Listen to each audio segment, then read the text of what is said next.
빌려다 이것이 이제 민사상의 문제로 끝나느냐 아니면 이제 형사적으로도 사기죄로 처벌받느냐, 지금 이런 상황 같은 경우에는 처음에 어떤 식으로 얘기를 하고 돈을 빌렸느냐 여부에 따라서 상황이 달라질 수가 있습니다. 만약에 처음에는 그냥 단순히 뭐 용도나 이런 것들 특정하지 않고 그냥 내가 어떤 돈을 어디 쓸 때가 있는데 좀 돈을 빌려달라 라고 해서 그냥 단순히 돈을 받았다. 그런데 어찌됐건 그 돈을 받아가지고 본인이 그냥 뭐 스포츠 도박이라든지 이런 데 이제 써버렸다. 그래서 결론적으로 약속한 기한 내에 돈을 못 갚게 되었다. 이러면 그냥 단순히 약속을 못 지킨 거기 때문에 민사상의 문제로 이제 끝날 수가 있는데, 뭐 처음부터 지인한테 돈을 빌릴 때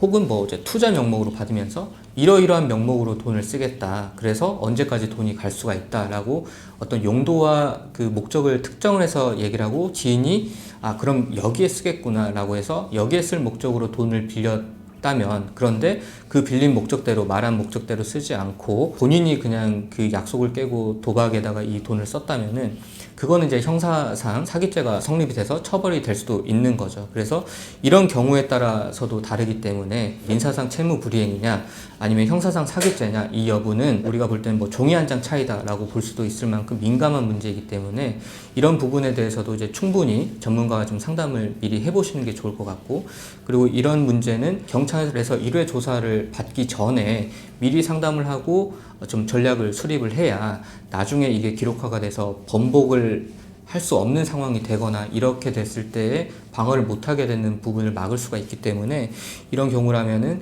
초기부터 조금 잘 상담을 받아보시고 내가 어떤 경우에 해당하는지, 그래서 어떻게 대응하면 되는지 판단을 미리 해보시는 게 좋을 것 같고요. 두 번째로는 만약에 이게 사기죄로 처벌이 될 것 같다, 처벌을 향해서 가고 있다, 상황이 이제 그런 상황이 됐다라면은